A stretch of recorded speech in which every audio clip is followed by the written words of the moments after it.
शन्नो मित्रः शं वरुणः शन्नो भवत्वर्यमा शन्नो इन्द्रो बृहस्पतिः शन्नो विष्णुरुक्रमः नमो ब्रह्मणे नमस्ते वायो त्वमेव प्रत्यक्षं ब्रह्मासि त्वमेव प्रत्यक्षं ब्रह्म वदिष्यामि ऋतं वदिष्यामि सत्यं वदिष्यामि तन्मामवतु तद्वक्तारमवतु अवतु माम् अवतु वक्तारम् ॐ शान्ति शान्ति शान्तिः ॐ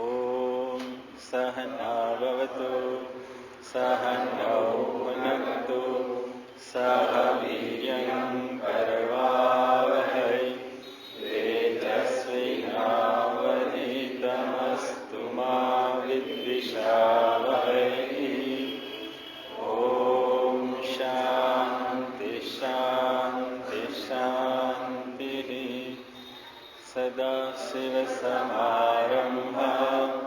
शङ्कराचार्यमध्यमाम् अस्मदाचार्यपर्यन्तां वन्दे गुरुपरम्परां श्रीस्मृतिपुराणानाम् आलयं करुणालयं नमामि भगवत्पादं शङ्करं लोकशङ्करं शङ्करं शङ्कराचार्यं केशवं बादरायणं सूत्रभाष्यकृतो वन्दे भगवन्तो पुनः पुनः ईश्वरो गुरुरात्मेति मूर्तिभेदविभागिने व्योमवद्व्याप्तदेहाय दक्षिणामूर्तये नमः।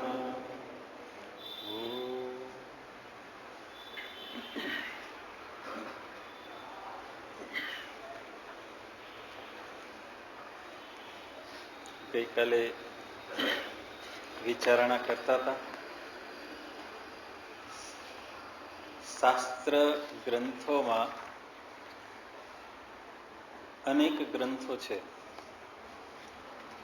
દર્શનશાસ્ત્ર, વેદ, ઉપવેદ, 4 ઉપવેદ બીજા છે, વેદાંગ 6 છે અને સાથે સાથે ઉપાંગ પણ 4 છે.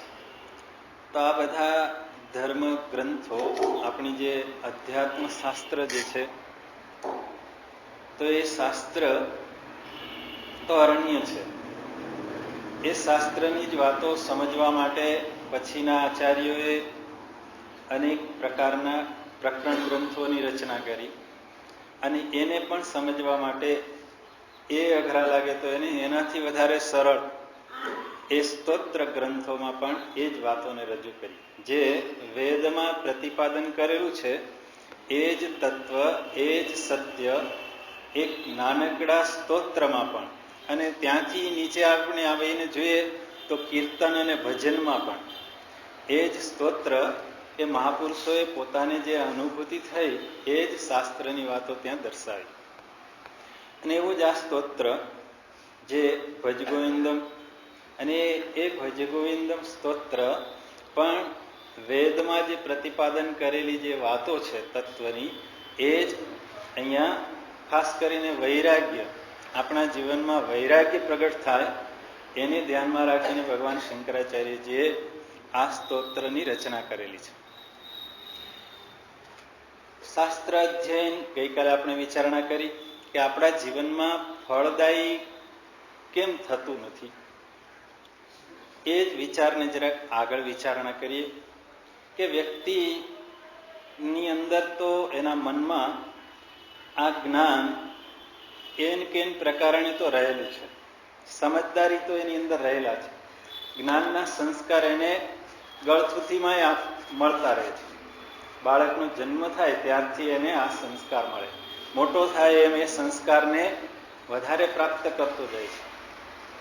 અને એ સંસ્કાર હોવા છતાં એ ઉપદેશ જે એણે પ્રાપ્ત કરેલો હોવા છતાં એ ઉપદેશથી અથવા તો સંસ્કારથી વિરુદ્ધ વર્તન કરતો જોવા મળે. એવું કેમ થાય છે? તો કે મનુષ્ય ઘણું બધું જાણે છે, એને ઘણી બધી ખબર છે, અને પોતાના એ જ્ઞાનથી વિપરીત આચરણ કરે છે. જાણતો હોવા છતાં એના જીવનમાં આચરણમાં એ જ્ઞાન આવતું નથી. જ્ઞાન છે અને જ્ઞાનથી આચરણ જરાક વિપરીત છે, જુદું છે. એ વ્યવહાર વિપરીત કેમ કરે છે પોતાના જ્ઞાનથી? તો કે એને ખબર નથી પડતી? તો કે ખબર તો પડે છે, અને છતાં પણ એ વિપરીત વ્યવહાર એનાથી થઈ જાય છે. અને મનુષ્ય જીવનનું અવલોકન કરીએ તો આપણને ખ્યાલ આવે કે મોટા ભાગે એ જે એને સંસ્કાર છે જ્ઞાનના, એ જ્ઞાનના સંસ્કારથી વિરુદ્ધ જ વર્તન કરી રહેલો છે. પણ એ પોતે પોતાને સમજી શકતો નથી. અને એ સમજી ક્યારે શકે? તો કે એ પોતાના જ વ્યવહારને જુએ તો. એટલે જે દિશામાં એ દોડી રહ્યો છે એ દિશામાં એ જ્ઞાનથી વિરુદ્ધ દિશામાં દોડે છે. એને સમજદારી છે. શું સમજદારી છે? કે આ દિશા ખોટી છે, અને છતાં એ દિશા છૂટતી નથી. દરેક વ્યક્તિ કોઈક ને કોઈકની પાછળ દોડી રહ્યો છે. કોઈ સત્તાની પાછળ, કોઈ કીર્તિની પાછળ, કોઈ ધનની પાછળ. એ ધન મેળવવા માટે આપણે એક ઉદાહરણ લઈએ તો કે ધનની પાછળ એની દોડ છે, અને એન કેન પ્રકારે એ શું કરે છે કે મને એ ધન મળવું જોઈએ. અને એ ધન મેળવવા માટે જન્મથી શરૂ કરી અને મૃત્યુ સુધી એ બધા પ્રયાસ કરે છે. અને એ ધન શું કામે જોઈએ છે? તો કહેશે કે સુખી થવા માટે. ધન પાછળ બધાની દોડ શા માટે છે? તો કે ધન મેળવી લઉં તો પછી હું સુખી થઈ જઈશ. એ સુખ મેળવવા માટે એ દોડે છે. એ વાત તો સાચી છે કે ધન જીવનમાં એ મેળવે તો એના જીવનમાં સુખ આવે. કેવું સુખ આવે? તો કે સગવડો વાળું, સગવડો ઊભી કરી શકે. ધન વડે એ જીવનને સરળ બનાવી શકે, જીવન જીવવામાં અનુકૂળતા એ સાધી શકે. એ વાત સાચી. પણ ધનને જો એ સર્વસ્વ માની લે, સમસ્યા ક્યાં થાય છે કે ધનથી એ જીવનને સરળ બનાવવા માટે એ પ્રયત્ન કરે ધનને મેળવવા, તો એનું જીવન સરળતાથી, એનો વ્યવહાર સરળતાથી ચાલી શકે. અને આપણે અહીંયા બેસીને શ્રવણ કરી શકીએ છીએ. કેમ? તો કે મને ચિંતા નથી. ઘરે જઈને ખાવાની, પીવાની, રહેવાની એ બધી ચિંતા નથી. કેમ? તો કે એટલું પર્યાપ્ત માત્રામાં ધન મારી પાસે છે કે જેને કારણે એ સગવડો મારા જીવનમાં આવેલી છે, જેથી કરીને હું સરળતાથી અધ્યયન કરી શકું. પણ એ ધનની પાછળની દોડ, આટલું તો શાસ્ત્રએ સ્વીકારે છે કે ધનની તો આવશ્યકતા છે, ડગલે ને પગલે જરૂરી એની પર. પણ ધન માટેની જે દોડ છે કે ધનથી જ મને સર્વસ્વની પ્રાપ્તિ થશે, એ સમજણથી વિરુદ્ધનું વર્તન છે. સમજણ શું છે? ધનથી સુખ મળે, સરળતા ભર્યું જીવન, સગવડ ભર્યું જીવન બનાવી શકાય. પણ ધનથી સર્વસ્વ મેળવવાની ઈચ્છા એની પૂરી થાય. અને આપણે જાણીએ છીએ કે ધન ખર્ચતા બધું મળે. એની સમજદારી શું છે? ધન પાછળ દોડી રહ્યો છે એની કે ધન દ્વારા બધું હું મેળવી લઈશ. અર્થ પ્રધાન સમાજ અત્યારે જે થઈ રહ્યો છે. કેમ? તો કે ધન દ્વારા બધું મળે. ગાડી મળે, લાડી મળે, વાડી મળે, જે કંઈ જોઈએ એ બધું મળે. શેના દ્વારા મળે? તો કે ધન દ્વારા. ધન ન હોય તો કોઈ ભાવ પણ ન પૂછે. એટલે કે ને નાણાં વગરનો નાથ્યો, નાણે નાથા લાલ. એ નાણાંની તો કિંમત છે, એટલે એ તો એની પાછળ દોડે છે. પણ એ ધનને જ્યારે સર્વસ્વ માને છે ત્યારે ધનથી બધું ખરીદી શકાતું હોતું નથી. એની જે આ સમજદારી છે ખોટી છે. ધનથી મા બાપ ભૂલો ભલે બધું મા બાપને ભૂલશો નહીં, અગણિત છે ઉપકાર એના એ વિસરશો નહીં. એ ધનથી ગયેલા મા બાપને મેળવી શકે નહીં, સમયને એ મેળવી શકે નહીં. ધનથી બધું મળી જતું નથી, પણ એની સમજદારી એ કેવી છે તો કે એ થાક ખાઈ જાય છે, એટલે એની પાછળ પાછળ દોડતો જ રહે છે જીવન દરમિયાન. અને બીજી એ ભૂલ કરે છે, આ એક ધન સમજદારી છે કે ધન મને સુખ આપતું નથી, અથવા તો સુખ કેવું સુખ કે નિત્ય સુખ આપતું નથી, પૂર્ણ સુખ આપતું નથી. ગઈકાલે આપણે જે વિચારણા કરી હતી, નિર્નિમિત સુખ આપતું નથી.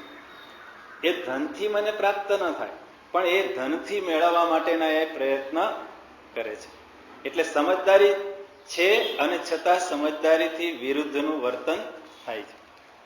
અને આ જાણે છે, આગળ વિચારણા કરી, મનુષ્ય જાણે છે કે બાળકોમાં સુસંસ્કાર સ્થાપિત કરવા જોઈએ, એવું એ જાણે છે. અને છતાંય અને એવું એનું જીવનનું ઘડતર કરવું જોઈએ. કેવું કે એના જીવનમાં સારા સંસ્કારો આવે, આ એની સમજદારી છે. પણ એ સમજદારીથી વિરુદ્ધનું વર્તન કરે છે. સમજદારી શું છે? બાળકો સુસંસ્કારી બનવા જોઈએ, પણ એ બાળકોને શિક્ષણ કેવું આપે છે તો કે ધન મેળવવાનું છે, ધન પાછળ દોડવાનું છે, વિદ્યાભ્યાસ કરવા એને પ્રેરે. અત્યારે તો બાળક 10મામાં આવે કે 12માં આવે એટલે જાણે કે મા બાપની પરીક્ષા એ 10માની અને 12માની બની જાય છે. એની કારણ કે બધાની ઈચ્છા શું છે? ડોક્ટર બને, એન્જિનિયર બને. અને એના દ્વારા શું? આટલી વિદ્યા મેળવીને પછી શું? તો કે તું વધારે વિદ્યા મેળવીશ તો તને વધારે ધન મળશે, વધારે ધન મળશે તો તને વધારે સુખ. આવા સંસ્કાર એને આપે છે. એટલે જે સમજદારી શું છે કે બાળકોને સારા સંસ્કાર આપવા જોઈએ, એની જગ્યાએ એને ધન પાછળ દોડતો જ કરી દે છે. અને જીવનના છેલ્લા શ્વાસ સુધી એ ધન મેળવવામાંથી પીછેહટ પછી કરતો નથી. આગળ વિચારણા કરીએ કે પોતે એ બાળકોમાં સુસંસ્કારને સ્થાપિત કરવાની એની ઈચ્છા છે, આ સમજદારી છે. અને બાળકને એ શું આપે તો કે કુસંસ્કાર. તો કે કેમ? તો કે અત્યારે તો ઓલું ઘરમાં, દરેક ઘરમાં ઘરમાં આવી ગયું ઇડિયટ બોક્સ, જેને કે ઘણા ટીવી. અને ટીવીમાં ન જોવાનું એ જોવે, ન સાંભળવાનું સાંભળે. કોની હાજરીમાં? બાળકોની હાજરીમાં. અને એને ઈચ્છા શું છે? એને સુસંસ્કાર પ્રાપ્ત થાય. પણ એનાથી એને સુસંસ્કાર મળતા નથી. એટલે આચરણ જ્ઞાનથી વિરુદ્ધનું કરે છે. સમજદારી છે જુદી અને વ્યવહાર થાય છે જુદો. અને આવી રીતે એ બાળ માનસને ખરાબ કરે અને પછી દોષ દે. કોને દોષ દે? સંતાનો. કેમ કે જ્યારે એને સંસ્કાર આપવા જોઈએ ત્યારે એને સંસ્કાર આપ્યા નહીં. અને પછી ઓલો સામે થાય દીકરો, વારંવાર કહું, દીકરો દીપડો થઈ જાય. દીપડો થઈ જાય એટલે નોર ભરાવે, બાચકા ભરે, સામે બોલે, ત્યારે પછી એ મને સ્વીકાર્ય થાય. કેમ એવું થાય? તો કે જ્યારે જે કરવું જોઈતું હતું ત્યારે એ કર્યું નહીં. જ્યારે એને સંસ્કાર આપવા હતા ત્યારે એ સંસ્કાર આપ્યા. એટલે અને પછી દોષ એ સંતાનોને આપે. આ એક બે બાબત થઈ. પણ આપણે વિચાર કરીએ તો મોટા ભાગે લોકો પોતાનો વ્યવહાર એ જ્ઞાનથી વિપરીત કરે છે. એ જાણે છે કે ભોગ કરવાથી આ શરીર રોગગ્રસ્ત થાય છે, ભોગ કરવાથી આ ઇન્દ્રિયો નિસ્તેજ થઈ જાય છે. આ જાણે છે. અને છતાંય વર્તન કેવું કરે છે?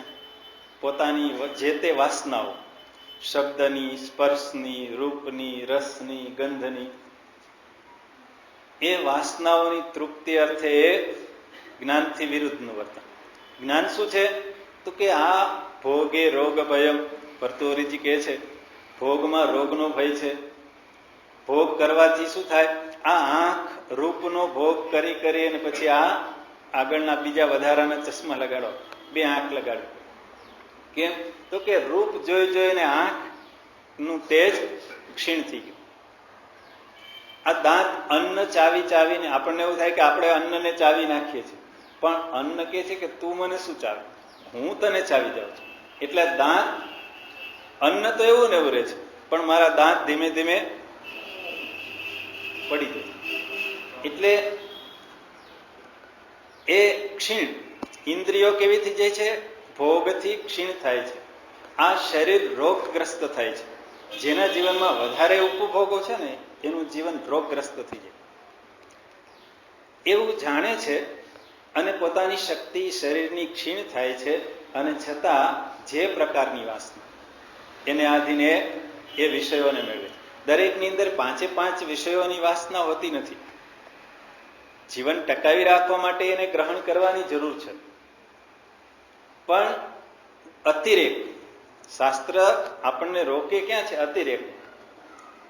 અતિરૂપ, અતિ શબ્દ એનો ઉપભોગ કરવાથી એ ઇન્દ્રિયો ક્ષીણ થઈ જાય. એટલે જાણે છે છતાં એને છોડી શકતો નથી. ડોક્ટર લાલ બત્તી બતાવે કે હવે મીઠાઈ ખાવાની નહીં, અને છતાં આ લૂલી સળવળવા માંડે. ક્યારે? તો કે સામે ઓલું ભોજન દેખાય એટલે પછી રહેવાય નહીં. એ કહેવાય ડોક્ટર ભલે કહ્યું પણ ગોળી ખાઈ લઈશું, થોડુંક ખાઈ. એટલે વાસનાના જે સંસ્કાર, કોઈને શબ્દની વાસના વધારે હોય, કોઈને સ્પર્શની હોય, કોઈને રસની હોય, કોઈને ગંધની હોય. જે તે વાસનાઓ જે છે એ જ્ઞાનથી વિરુદ્ધ વર્તન કરે છે. જ્ઞાન છે અને છતાં વિરુદ્ધ વર્તન કરે. એ આગળ વિચારણા કરીએ. એ જાણે છે. શું જાણે છે? કે સંબંધોમાં મીઠાશ રહેવી જોઈએ.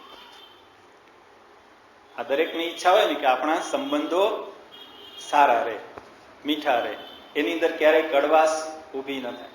પછી એ પતિ પત્નીનો સંબંધ હોય, માતા પિતા બાળકોનો સંબંધ હોય, સમાજની કોઈ વ્યક્તિઓ સાથેનો સંબંધ હોય, એ સંબંધમાં ઈચ્છા શું હોય છે? તો કે બધા સંબંધો કેવા રહે? મીઠા, પ્રસન્નતા ભર્યા. પણ વ્યવહાર કેવો કરે છે? કડવાશ ઉત્પન્ન થાય એવા સંબંધોમાં મીઠાશ જોઈએ છે, પણ વ્યવહાર કાલે શું કરે છે? એમાં કડવાશ ઊભી થઈ જાય, ખટરાગ ઊભો થઈ જાય, એ સંબંધ છૂટી જાય, એવા જ એના વ્યવહારો થાય છે. પોતાના રાગ દ્વેષ અને અહંકાર ને કારણે એ જીવનમાં ઘણું બધું હેરાન થતો હોય છે. એના જીવનમાં હેરાનગતિના કારણમાં શું છે? પોતાના રાગ અને પોતાના દ્વેષ, અને પોતાનો રહેલો, એની પાછળ રહેલો અહંકાર. હું કંઈક છું, અથવા મને ગમે એવું જ હું કરું, મને ન ગમતું ન કરું. તો આ રાગ અને દ્વેષ જે છે એને જકડી રાખે છે, પકડી રાખે છે. એ જાણે છે કે મને દુઃખ આપનારા આ મારા રાગ અને દ્વેષ છે.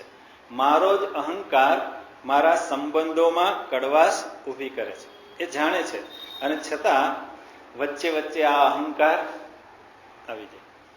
અને અહંકાર આવે એટલે એ અહંકાર કેવો છે? અભિમાન.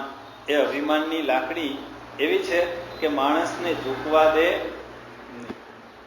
આપણા શરીરને પાછળ એક લાકડી બાંધી દે, પાટીઓ બાંધી દે, પછી આપણે વાંકું વળવું હોય તો વળી શકાય નહીં.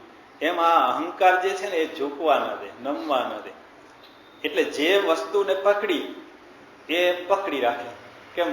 એને એ છોડે નહીં. એને કહે ને કે ઓલી સિંદરી બળી જાય પણ વળ ના. એ અહંકાર એવો છે. અહંકાર એ જાણે છે કે આ અહંકારને કારણે જ મારા બધા વ્યવહારો એ કડવાશ ભર્યા બની જાય છે, અને હું સુખ માણી શકતો નથી, અને છતાં પણ એ અહંકારને છોડી શકતો નથી, પકડી રાખે છે. અને વિચાર કરતા જણાય કે માણસ આ સત્યને જાણતો હોવા છતાં એનાથી વિપરીત જ વ્યવહાર કરે છે. અને આપણે સામાન્ય રીતે તો એવું કહેતા હોય કે દૂધનો દાજ્યો છાશ ફૂકી ફૂકીને પીવે, પણ અહીંયા તો એવું જોવા મળતું નથી. કહેવત છે કે દૂધથી દાજી જાય તો પછી એ છાશ એ ફૂકી ફૂકીને પીવે. વ્યવહારમાં એવી કહેવત તો છે, પણ અહીંયા એ બાજુમાં કરી દે છે.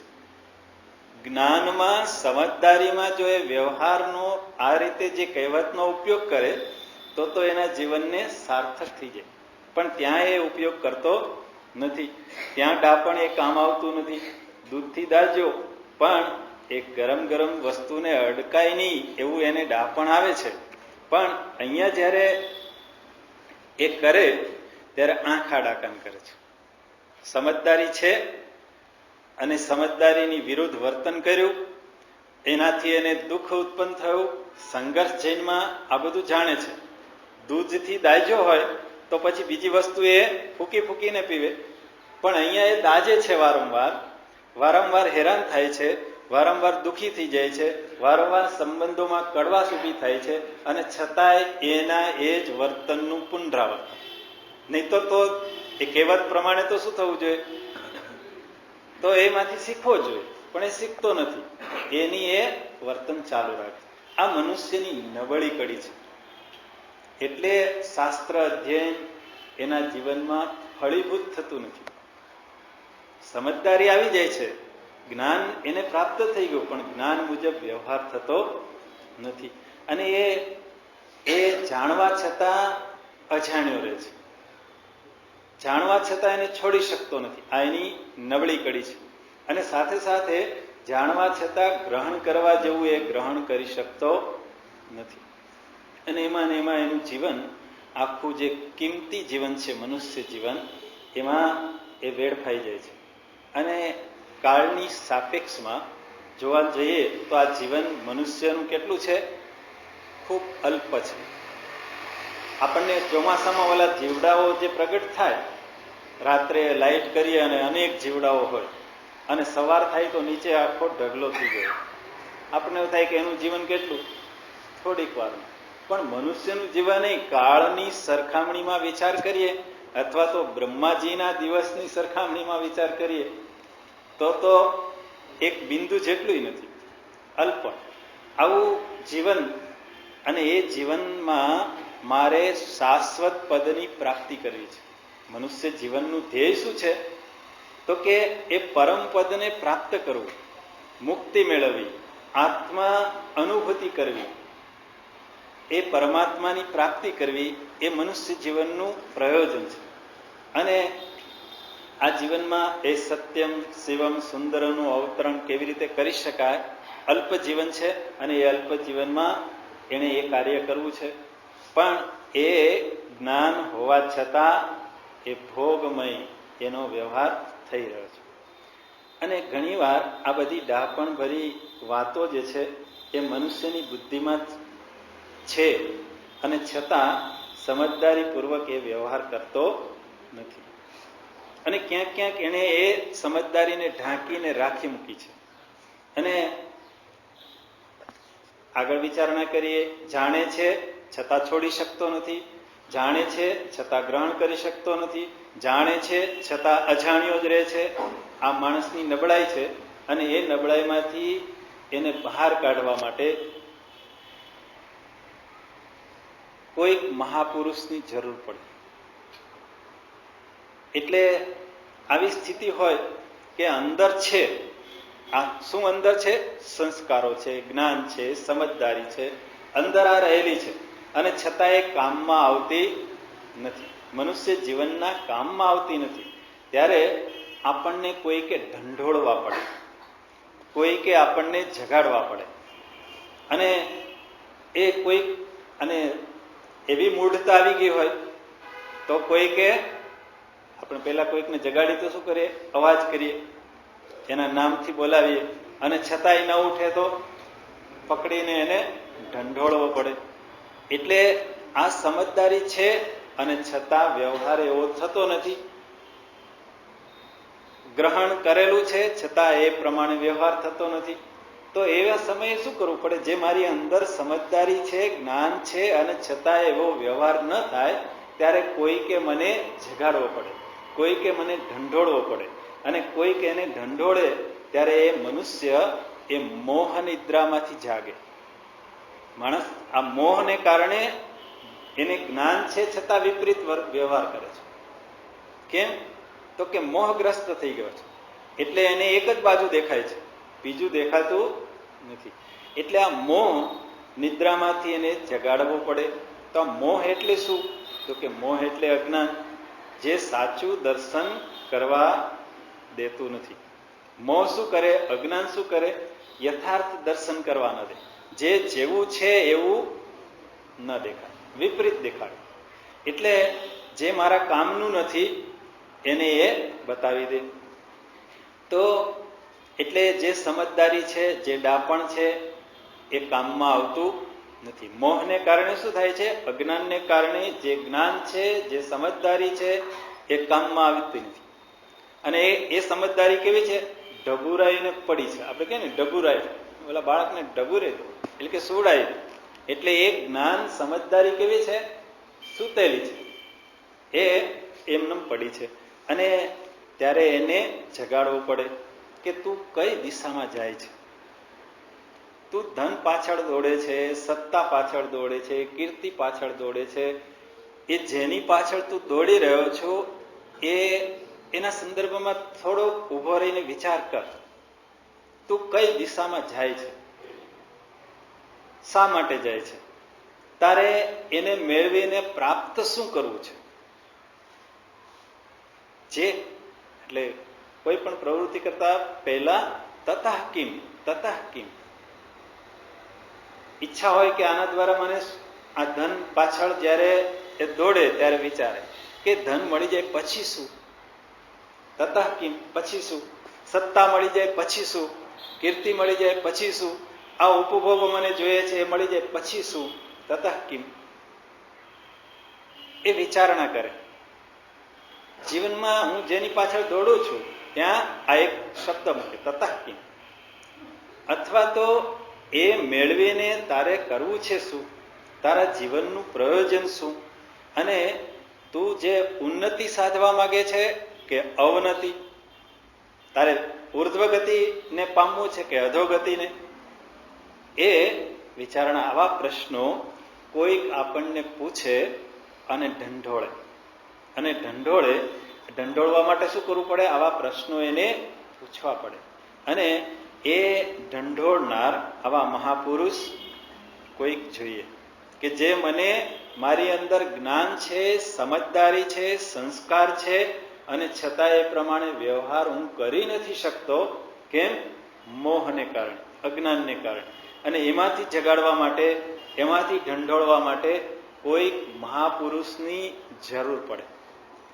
હું સ્વયં એમાંથી જાગી નથી શકતો, એટલે તો વ્યવહાર થઈ જાય છે. અને એ સમયે એવા મહાપુરુષ આવે મારા જીવનમાં.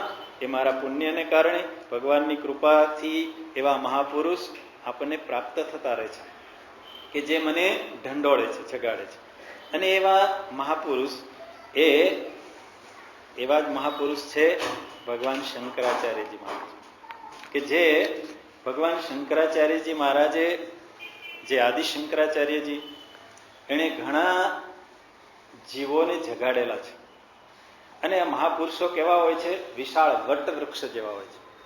અને એ વટવૃક્ષની છાયામાં બધા બેસી અને એ શીતળતા અનુભવે.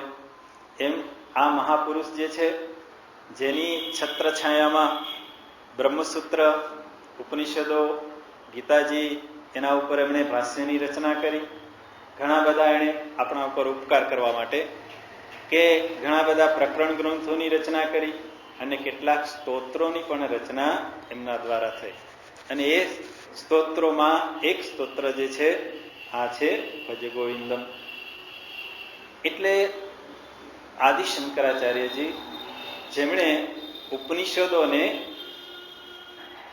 ઉપનિષદોને માટે જો કોઈ આપણે કહીએ યોગ્ય સેનાપતિ, આધ્યાત્મિક સેનાપતિ જો પ્રાપ્ત થયા હોય તો મહર્ષિ વેદવ્યાસજી પછી કડીમાં, એ ગુરુ પરંપરાની કડીમાં ભગવાન શંકરાચાર્યજી મહારાજ છે, આદિ શંકરાચાર્યજી. અને એ કારણ કે એમણે એમની અંદરના વિચારોની સૂક્ષ્મતા, ઉપનિષદમાં રહેલી જે સૂક્ષ્મતા જે છે એ પોતાના વિચારોની સૂક્ષ્મતાને આધીન એણે પ્રગટ કર્યા છે. પોતાની જે તેજસ્વી બુદ્ધિ જે છે, પરમ સત્યના દર્શન વડે ઓજસ્વી જેનું વ્યક્તિત્વ જે છે, અને સક્રિય શ્રદ્ધા વડે ધબકતું જેનું હૃદય છે, જેમણે લોકોની સેવા એ તમન્નાપૂર્વક કરેલી છે, સક્રિય શ્રદ્ધા વડે એણે આ કાર્ય કર્યું છે. અને એમનું જે પ્રખર શક્તિ, તાર્કિક શક્તિ, કોઈ એને મહાત એમાં કરી શકે કરી શકતા નહીં. એવા ભગવાન શંકરાચાર્યજી માત્ર 25 વર્ષના ગાળામાં એમણે ઉપનિષદોના આ મહાન તાત્વિક જે સત્યો જે છે એનો પ્રસાર અને પ્રચાર કર્યો અને આપણી સંસ્કૃતિના એક ખરા એ ધરોહર છે, પાયાનું આપણી સંસ્કૃતિને પુનઃસ્થાપન કર્યું. આદિશંકરાચાર્યજીએ જે ઋષિ સંસ્કૃતિના સંરક્ષક દેવદૂત તરીકે એમણે પોતાનું એકલા હાથે કાર્ય કર્યું છે. અને એ આ મહાન કાર્ય એ 32 વર્ષની ઉંમરમાં એ પોતે કરીને આ માનવ લોકમાંથી એને વિદાય લીધી. એ શંકરાચાર્યજીની ગદ્ય અને પદ્ય રચનાઓ, ગદ્યમાં પણ શુદ્ધ ભાષ્યો લખ્યા છે, પદ્યમાં આ સ્તોત્ર શ્લોકો વગેરે એમની રચનાઓ છે. તો એ આદિશંકરાચાર્યજીની જે આ પદ્ય અને ગદ્ય રચનાઓ જે છે, જેની અંદર એમની વિદ્વત્તા, તાર્કિકતા અને કાવ્ય શક્તિના પણ એમાં દર્શન આપણને થતા જોવા મળે છે. અને ભાષાને એણે એવો સુંદર આકાર મરોડ આપ્યો છે સંસ્કૃત ભાષાને કે પોતાના વિચારોને અભિવ્યક્ત કરવા માટે સહજ એના મુખમાંથી આ ભાષા સરી પડે છે. અને ગદ્યની અંદર જોઈએ એમના ગદ્યોમાં તો જોશીલી ગદ્યવાણી છે કે જેનું ખંડન કોઈ કરવાને સમર્થ નથી, એવી એમની ગદ્ય કૃતિઓ છે, ભાષ્ય ગ્રંથો. અને પ્રતિકાર ન કરી શકાયો અને પ્રેમ અને હૂંફ સૌંદર્યથી સભર એવી એની પદ્યવાણી છે, જેમાં એ ભાવ સભરતા, ભાવમયતા પ્રગટ થાય. તો આવા મહાન એ શંકરાચાર્યજી મહારાજ જેમણે એકલા હાથે આ સંસ્કૃતિને ઉચ્ચ સ્થાને લાવી દીધી. એમણે જે કાર્ય કર્યું છે એ ઉપનિષદો રૂપી ટીકાઓ રૂપી સભાખંડો, બ્રહ્મસૂત્ર રૂપી ભાષ્ય મંદિર અને ભગવદ્ ગીતા રૂપી પ્રવચનો રૂપી રંગમંચોમાં અને ભક્તિ કાવ્ય રૂપી ખુલ્લી નિકુંજોમાં એમણે આ પોતાના ગ્રંથોની રચના કરી. અને ભગવાન શંકરાચાર્યજીની શૈલી છે પ્રસન્ન ગાંભીર્ય શૈલી છે, કે સરળ છે અને છતાં જો એને આત્મસાત કરી એની વધારે નજીક જઈએ તો એની ગહનતા અમાપ જોવા મળે.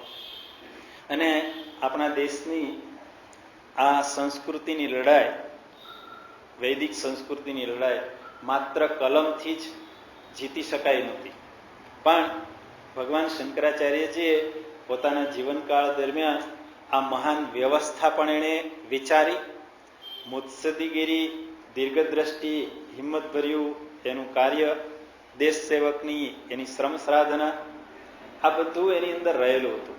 અને છતાં એ કેવા હતા, સ્વાર્થ રહી, ડોળ રહિતના એવું જીવન જે છે, જેણે એ ભારતની જે વૈદિક સંસ્કૃતિ છે એને ટોચ સ્થાને લાવવા માટે એણે ભગીરથ પ્રયત્ન કર્યો. અને 32 વર્ષના આયુષ્યમાં આ વૈદિક સંસ્કૃતિની સિદ્ધિઓ જળવાઈ રહે એના માટે એમણે શિસ્તબદ્ધ વ્યવસ્થાઓ, સંસ્થાઓનું નિર્માણ કર્યું, જેમાં મઠો સ્થાપ્યા, ચારે દિશામાં 4 મઠોની સ્થાપના કરી કે જેથી કરીને આ વૈદિક સંસ્કૃતિનું રક્ષણ થઈ જાય, સંવર્ધન થાય, પ્રસાર પ્રચાર થાય. એટલે અને ઉત્તરથી દક્ષિણ અને પૂર્વથી પશ્ચિમ એ પગપાળા, ત્યારે તો આ વાહનો પણ હતા નહીં, અને પગપાળા યાત્રા કરી અને આવી અનેક મઠોની સ્થાપના કરી, મંદિરો બંધાવ્યા. કારણ કે એણે ખાલી આ કાર્ય નથી કર્યું, કૃતિઓની રચના માત્ર નથી કરી, ઉપનિષદોના ભાષ્યો અને ખાલી સ્તોત્ર કે પ્રકરણ ગ્રંથો નથી લખ્યા, પણ આ સંસ્કૃતિ પછી જળવાઈ રહે, એ દીર્ઘકાળ સુધી ચાલે અને એના માટેની વ્યવસ્થાઓ પણ એને ઊભી કરી. એટલે સંસ્થાઓ સ્થાપી, મઠો સ્થાપ્યા, મંદિરો બંધાવ્યા, પાઠશાળાઓનું યોજના કરી અને કેટલીક ધાર્મિક પ્રણાલિકાઓ જે છે એણે પણ એ ચાલુ કરાવી. દસનામી સંપ્રદાયની આ જે ધાર્મિક સંપ્રદાય એ બધું એને વ્યવસ્થિત કરનાર જો હોય તો આદિ શંકરાચાર્યજી છે. તો આ સંસ્કૃતિની સિદ્ધિઓને જળવાઈ રહે એ માટે એણે ભગીરથ કાર્ય કર્યું છે. એવા મહાપુરુષનું આ સ્તોત્ર છે, એમના દ્વારા લખાયેલું ભજ ગોવિંદમ, જે એક નાની દેખાતી કૃતિ છે, છતાં આદિ શંકરાચાર્યજીએ આ સ્તોત્રની અંદર, આ કૃતિની અંદર વેદાંતના જે મૂળભૂત સિદ્ધાંતો જે છે એને સરળ ગેય શ્લોકોમાં રજૂ કર્યા છે, કે જે વેદમાં ગહન વાતો કરેલી છે એ જ ગહન વાતોને જેમણે ગાઈ શકાય એવા શ્લોકોમાં અને સરળતાથી એ રજૂ કર્યા છે, જેથી એ બાળક પણ એ બાલ્યાવસ્થામાં એ અદ્વૈતના એ લહેરમાં એનો ઉછેર થાય એવી એમની આ રચના છે. અને અર્થસભર કાવ્યને આ બાળકો મોઢે કરી શકે, આપણે પણ કરી શકીએ. તો આ સ્તોત્ર જે છે એ 31 શ્લોકોનું આ સ્તોત્ર છે, જેમાં આ સ્તોત્રનો પહેલો શ્લોક જે છે એ ધ્રુવપદ છે. બધા પાસે ભજગોવિંદમ હશે, અને ન હોય તો પછી ઝેરોક્ષ કરાવીશું, કેજો જેને જરૂરિયાત હોય, અને પોતાની પાસે હોય તો દરરોજ લાવજો. આપણે એનો દરરોજ અહીંયા શરૂઆતમાં ચેન્ટિંગ કરીશું, પાઠ કરીશું. તો આ શ્લોક જે છે 31 શ્લોકનું આ સ્તોત્ર ભજગોવિંદમ, એ સ્તોત્રનો પહેલો શ્લોક ધ્રુવપદ છે. ધ્રુવપદ એટલે શું? તો કે જે પંક્તિનું વારંવાર ઉચ્ચારણ કરવામાં આવે, એટલે એ ધ્રુવપદ તરીકે ગણી અને પછીના જે શ્લોકો છે એ મૂળ ઉપદેશ ઉપર એમાં ભાર મૂકવામાં આવ્યો છે. અને એનું સમૂહગાન જ્યારે કરવામાં આવે ત્યારે આપણે પણ એનું સમૂહગાન કરીએ અને ગાન કરતા એ કંઠસ્થ થઈ જાય. આપણા બાળકોને પણ આ, ભલે એને કંઈ ન ખબર પડે, પણ બાળકોને પણ જો ઘરમાં આનું પાઠ થાય, પઠન થાય, તો બાળકોને ધીમે ધીમે એ શ્લોકો કંઠસ્થ થઈ જાય અને મોટો થાય ત્યારે એને એ જાણવાની ઈચ્છા થાય. ભારત વર્ષમાં આ સ્તોત્રનું ગાન, પ્રચાર, પ્રસાર વિશેષ માત્રામાં હતું. એક કઠોપનિષદ અને ભજગોવિંદમ. એટલે આપણે આગળ વિચારણા કરીશું કે આના શ્લોકોની અંદર ફેરફારો ઘણા બધા જોવા મળે છે. ક્યાંક એક શ્લોકની પંક્તિ બીજા શ્લોકમાં, બીજા શ્લોકની પંક્તિ આગળના શ્લોકમાં, ક્યાંક ક્યાંક તો 3-3, 4-4 પંક્તિ એક બીજા શ્લોકમાં ફેરફાર થઈ ગઈ. કેમ? કારણ કે જે ગીત કે જે સ્તોત્ર દેશમાં વધારે પ્રચલિત થયું હોય તો અનેક સંસ્થાઓ દ્વારા એનું પ્રકાશન થાય ગીતોનું. એમ આ સ્તોત્ર જે છે ભારત દેશમાં ખૂબ પ્રચલિત થયેલું છે. હવે ભૂલાઈ ગયું. મોગલ સામ્રાજ્ય અને અંગ્રેજ સામ્રાજ્ય આવ્યું પછીથી આપણી સંસ્કૃતિ છિન્ન ભિન્ન થવા લાગી, નષ્ટપ્રાય થવા લાગી. પણ એ પૂર્વે જો જોઈએ તો ભારત દેશમાં, ભારત વર્ષ ત્યારે તો બહુ મોટું રાજ્ય હતું, અને એ સમગ્ર ભારત દેશમાં આ બે કઠોપનિષદ અને ભજગોવિંદમ, એટલે એમની પ્રતોમાં ઘણા બધા ફેરફારો જોવા મળે છે. એટલે એ સ્તોત્ર છે, આપણે પહેલા ગાઈએ અને પછી એના સંદર્ભમાં વિચારણા કરીશું. એમાં આજે બધા પાસે બુક નહીં હોય તો એવું કરીએ, હું બોલીશ, તમે એક ધ્રુવ પંક્તિ જે છે એ પહેલો શ્લોક એ તમે પછી ગાઈ શકશો સાથે.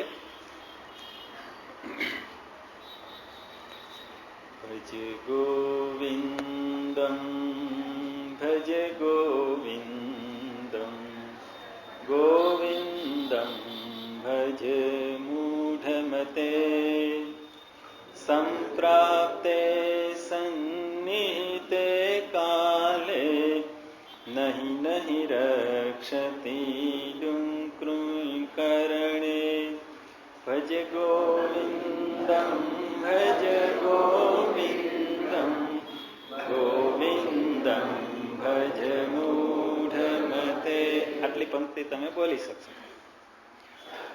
મૂઢ જહી ધનાગમ તૃષ્ણા કુરુ સદ્બુદ્ધિમ મનસે વિતૃષ્ણા યલ્લભસે નિજ કર્મોપાતં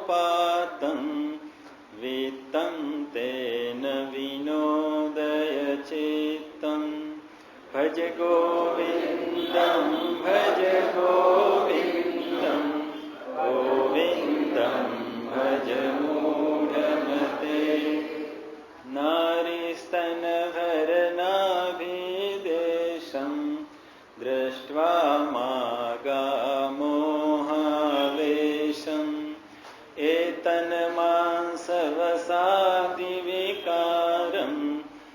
मनसि विचिन्तय वारं वारं भज गोविन्दं भज गोविन्दं गोविन्दं भज मूढमते नलिनीदलगतजलमतितरलं तद्वज्जीवितम् अतिशयचपलं विद्धि व्याध्यभिमानग्रस्तं लोकं शोकहतं च समस्तं भज गोविन्दं भज गोविन्दं गोविन्दं भज मूढमते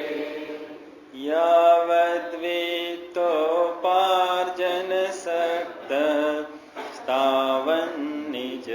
तावन्निजपरिवारो रक्तः पश्चाज्जीवति जर्जरदेहे वार्तां कोऽपि न पृच्छति गेहे भज गोविन्दं भज गोविन्दं गोविन्दं भज मूढमते यावत् पवनो निवसति देहे तावत् पृच्छति कुशलं गेहे गतवति वायो देहापाये भार्या बिभ्यति तस्मिन् काये भज गोविन्दं भज गोविन्दं गोविन्दं भज मूढमते बालस्तावत् क्रीडासक्तः तरुणस्तावत् तरुणीरक्तः वृद्धस्तावत् चिन्तासक्तः परमे ब्रह्मणि कोऽपि न लग्नः भज गोविन्दं भज गोविन्दं गोविन्दं भज मूढमते काते कान्ता कस्ते पुत्रः संसारोऽयमतीव विचित्रः कस्य त्वं कः कुतायातः तत्त्वं चिन्तय तदिह भ्रातः भज गोविन्दं भज गोविन्दं गोविन्दं भज मूढमते सत्सङ्गत्वे निसङ्गत्वं निसङ्गत्वे निर्मोहत्वं निर्मोहत्वे निश्चलतत्वं निश्चलतत्वे जीवनमुक्तिः भज गोविन्दं भज गोविन्दं गोविन्दं भज मूढमते वयसि गते कः कामविकारः शुष्के नीरे कः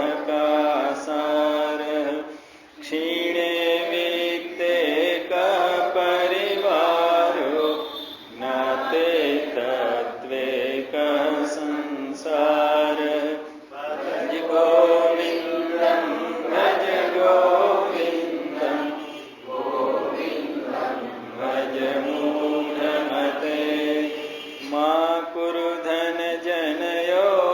धनजनयौवनगर्वं हरति निमेषात् कालः सर्वं मायामयमिदमखिलं बुद्ध्वा ब्रह्मपदं त्वं प्रविश विदित्वा भज गोविन्दं भज गोविन्दं गोविन्दं भज मूढमते दिनयामिन्यो सायं प्रातः शिशिरवसन्तो पुनरायातः कालः क्रीडति गच्छत्यायुः तदपि न मुञ्चति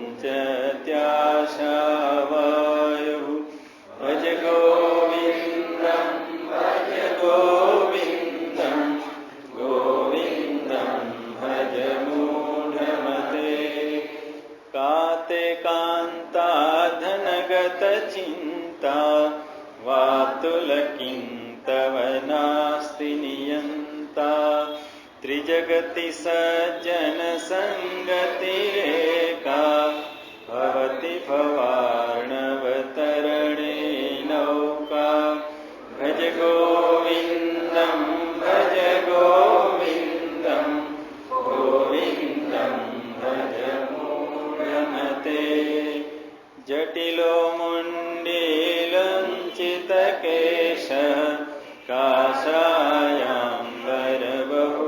काषायाम्बरबहुकृतवेषः पश्यन्नपि च न पश्यति मूढो युदरनिमित्तं बहुकृतवेषः भज गोविन्दं भज गोविन्दं गोविन्दं भज मूढमते अङ्गं गलितं फलितं मुण्डं दशनविहीनं जातं तुण्डं वृद्धो याति गृहीत्वा दण्डं तदपि न मुञ्चत्याशापिण्डं भज गोविन्दं भज गोविन्दं गोविन्दं भज मूढमते अग्रे वह्नि पृष्ठे भानुः रात्रौ चिबुकसमर्पितजानुः करतलभिक्षास्तरुतलवासः तदपि न मुञ्चत्याशापाशः भज गोविन्दं भज गोविन्दं गोविन्दं भज मूढमते कुरुते गङ्गासागरगमनं व्रतपरिपालनमथवा दानं ज्ञानविहीन सर्वमतेन भजति न मुक्तिं जन्मशतेन भज गोविन्दं भज गोविन्दं गोविन्दं भज मूढमते सुरमन्दिरतरुमूलनिवास शय्याभूतलमजिनं वास सर्वपरिग्रहभोगत्याग कस्य सुखं न करोति विरागः भज गोविन्दं भज गोविन्दं गोविन्दं भज मूढमते योगरतो वा भोगरतो वा सङ्गरतो वा सङ्गविहीनः यस्य ब्रह्मणि रमते चित्तं नन्दति नन्दति नन्दत्येव भज गोविन्दं भज गोविन्दं गोविन्दं भज मूढमते भगवद्गीता किञ्चिदधीता गङ्गाजललवकणिका पीता सकृदपि येन मुरारिसमर्चा क्रियते तस्य यमेन न चर्चा भज गोविन्दं भज गोविन्दं गोविन्दं भज मूढमते पुनरपि जननं पुनरपि मरणं पुनरपि जननी जठरे शरणं इह संसारे बहुदुस्तारे कृपया पारे पाहि मुरारे भज गोविन्दं भज गोविन्दं गोविन्दं भज मूढमते रथ्याचर्पटविरचितकण्ठः पुण्या पुण्यविवर्जितपन्थः योगी योगनियोजितचित्तो रमते बालोन्मतवदेह गोविन्दं भज गोविन्दं गोविन्दं भज मूढमते कस्त्वं कोऽहं कुतायातः कामे जननीको मे तातः इति परिभावय सर्वमसारं विश्वं त्यक्त्वा स्वप्नविचारं भज गोविन्दं भज गोविन्दं गोविन्दं भज मूढमते त्वयि मयि चान्यत्रैको विष्णु व्यर्थं कोऽप्यसि मय्यसहिष्णु सर्वस्मिन्नपि पश्यात्मानं सर्वत्रोत्सृज भेदाज्ञानं भज गोविन्दं भज गोविन्दं गोविन्दं भज मूढमते शत्रौ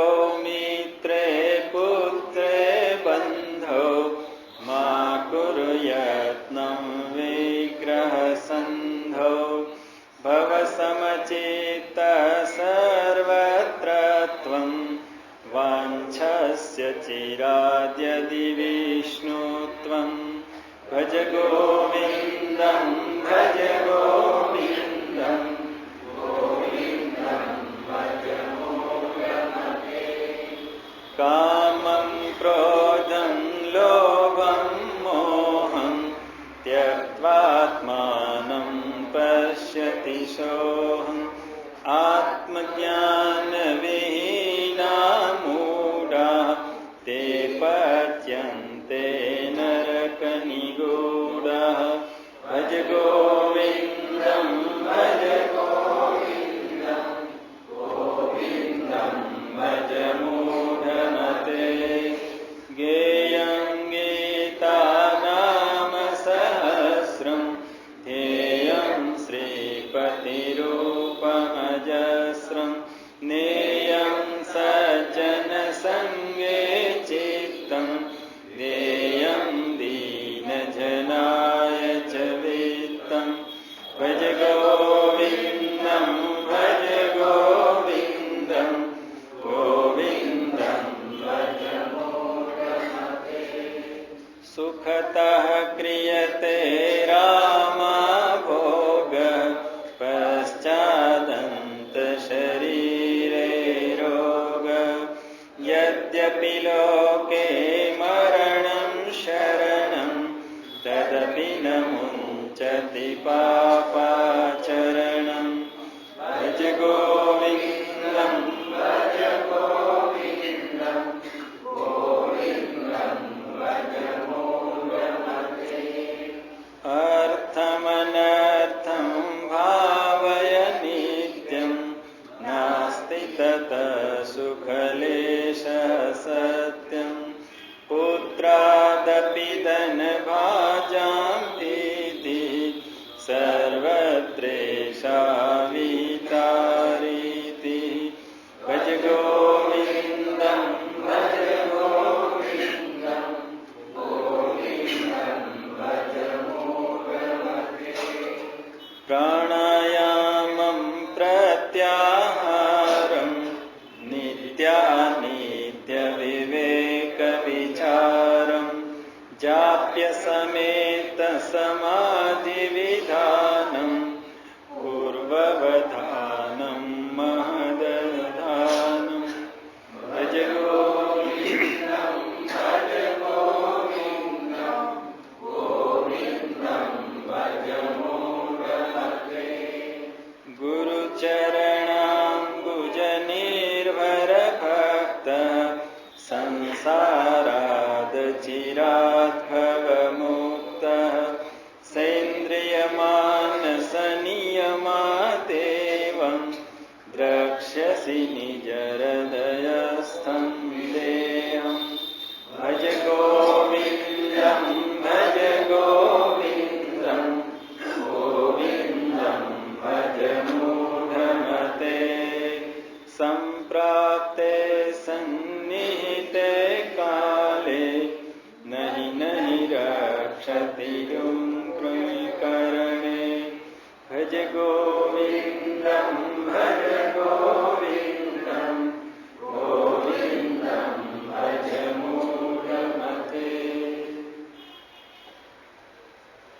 એવું સરળ ગેય શબ્દનો અર્થનું સ્ફુરણ કરાવે એવું આ સ્તોત્ર છે. અને આ સ્તોત્ર જેટલું સરળ છે એટલું જ ગહન છે. શાંત પાણી ઊંડા હોય. જેટલું સરળ છે એટલું જો એની અંદર જવામાં આવે ને, પૂછવામાં, સૂક્ષ્મતાથી વિચાર કરવામાં આવે તો એક એક શ્લોક ગહન છે. આપણને લાગે છે સરળ છે, ગાવામાં સરળ છે, અને આવા સંસ્કાર આપણા બાળકોને પણ ઘરમાં આપણે ગાવું અને આપણે અનુસંધાન થાય એની સાથે. એટલે દરરોજ આપણે એને બોલીશું. એટલે એક વિચાર ગાતા જ આવતો હતો કે થોડો આપણે આનું શ્લોક માનું છું ત્યાંથી 10 થી 12 મિનિટ થઈ, એટલે આપણે થોડો સમય એટલો વહેલો કરીએ, એટલે જેને ગાવાની રસ હોય એ થોડા વહેલા આવે. એટલે લખાય મોટી બેન સમય થોડો વહેલો, હા 6:30, એટલે જેને આવી શકાય એને. સત્સંગ આપણે 6:30 શરૂ કરીશું. એટલે જેને પ્રતિકૂળતાઓ હોય એ 6:30 આવે, એને જ્યારે ગાન થતું હોય ત્યારે આવી અને એમાં સામેલ થઈ જાય. નહીં તો આપણે જે આવી શકે એ બધા 6:30 રાખે. એટલે કાલથી આપણે સ્વાધ્યાય 6:30 રાખીશું. એટલે 6:15 થી 6:30 આ સ્તોત્ર પાઠ થાય અને 1 કલાક આપણને સ્વાધ્યાય મળે. એટલે અને જે ના આવી શકે એને કંઈ રંજક કરવાની જરૂર નહીં. પણ આટલા દિવસમાં આપણને આ શ્લોક બધા કંઠસ્થ થઈ જાય. અને આપણે એકલા પડીએ, ક્યાંક ચાલતા જઈએ તો એકાદો શ્લોકની કડી જો આમાં સ્ફુરણ થઈ જાય તો એનું અનુસંધાન થતું રહે, ચિંતન થાય. ભલે ને આપણે બીજી પ્રવૃત્તિ કરીએ પણ આ એક આપણને ચિંતન કરવાનું એક સાધન મળે. એટલા માટે આપણે એનો પાઠ કરીશું અને આ સ્તોત્રની ગહનતા વિશેની જે વાતો છે એને આવતીકાલે આગળ વિચારીશું. એટલે આવતીકાલનું સ્વાધ્યાય આપણે 6:15 વાગે હશે અને સત્સંગ શરૂ થશે 6:30. ઓમ પૂર્ણમદ પૂર્ણમિદં પૂર્ણાત પૂર્ણમુદચ્યતે પૂર્ણસ્ય પૂર્ણમાદાય પૂર્ણમેવાવશિષ્યતે.